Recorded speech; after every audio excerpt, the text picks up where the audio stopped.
Bismillah ar-Rahman ar-Rahim. Your Excellency, Dr. Jaishankar, Honorable Minister of External Affairs of India, Honorable Ministers of Foreign Affairs of the BRICS member states, distinguished representatives, esteemed colleagues. As you have all witnessed, my country has within the span of less than a year twice been subjected to brutal and unlawful aggression by the United States and Israel. The attacks on my people have been justified with false claims that run counter to the informed assessments of the International Atomic Energy Agency and even America's own intelligence community. The truth is that Iran, like many other independent nations, is the victim of illegal expansionism and warmongering. These are ugly things which have no place in today's world. Those who pursue reckless adventures may believe it furthers their geopolitical interests, but as consumers and governments around the world now sense and understand, regional instability is a lose-lose proposition for all sides, including the aggressors. In the face of horrific violence, the Iranian people have firmly and proudly stood up for themselves. Did we retreat from our ideal of independence? Did we surrender to the will and whims of imperial power? The answer is clear. We did not and never will. I come from an ancient land whose leaders have stood courageously by their people in the pursuit of justice, independence, and the defense of sovereignty and territorial integrity, sacrificing their lives for historic and national ideals. I speak for an Iran whose armed forces, medical personnel, school teachers, and law enforcement officers never once placed their own safety above saving the lives of those they are duty-bound to protect and served with honor on the front line of humanity.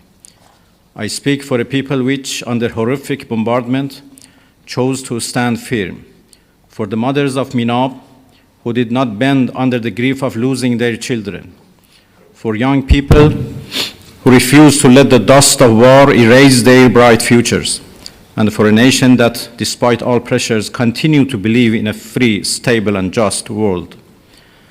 By now, it ought to be clear that Iran is unbreakable and only emerges stronger and more united when under pressure. While ready to fight with everything we have in defense of our freedom and our soil, we are equally ready to pursue and defend diplomacy. As I have repeatedly stated, there is no such thing as a military solution to anything related to Iran. We Iranians never bow to any pressure or threat, but we reciprocate the language of respect. As much as our powerful armed forces remain ready to exact devastating retribution on foreign aggressors, my people are peace-loving and do not seek war. We are not aggressor in this sordid situation, but the aggrieved.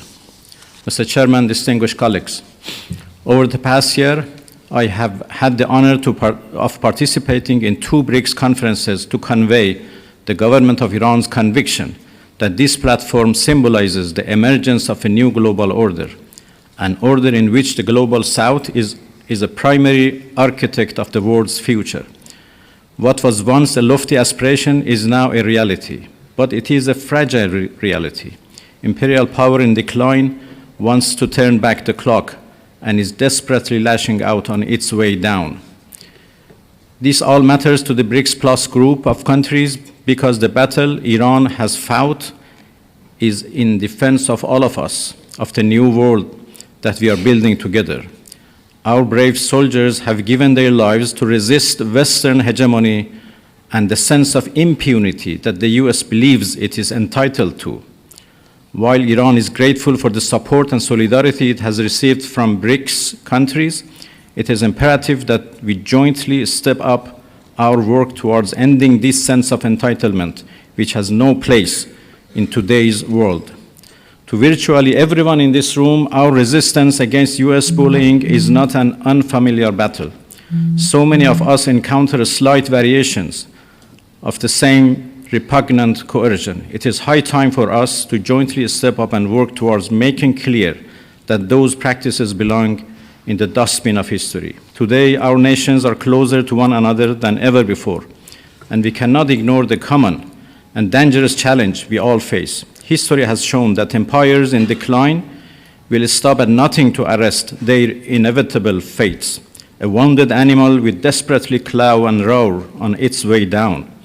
The putting away of all pretenses is apparent in the horrors that the West has shamelessly underwritten or outright pursued in the global South, whether in Asia or Africa or Latin America. What was once framed as unthinkable and decidedly shameful is now either overlooked or openly embarrassed in Western capitals, i.e. horrific genocide, shocking violations of the sovereignty of nations, and outright state piracy on the high seas. These crimes and the Western silence they are met with can only take place if there is a sense of impunity. That false sense of entitlement must be shattered by all of us. Iran, therefore, calls upon BRICS member states and all responsible members of the international community to explicitly condemn violations of international law by the United States and Israel, including their illegal aggression against Iran, a member of BRICS, prevent the politicization of international institutions, and take concrete action to halt warmongering and to bring an end to the impunity of those who violate the UN Charter.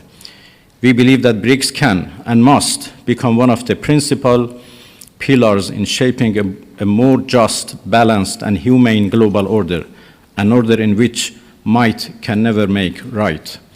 Nations which stand up for their dignity and independence may endure hardship, but they will never be defeated. Thank you, Mr. Chairman, for your attention. Thank you, Excellency. I would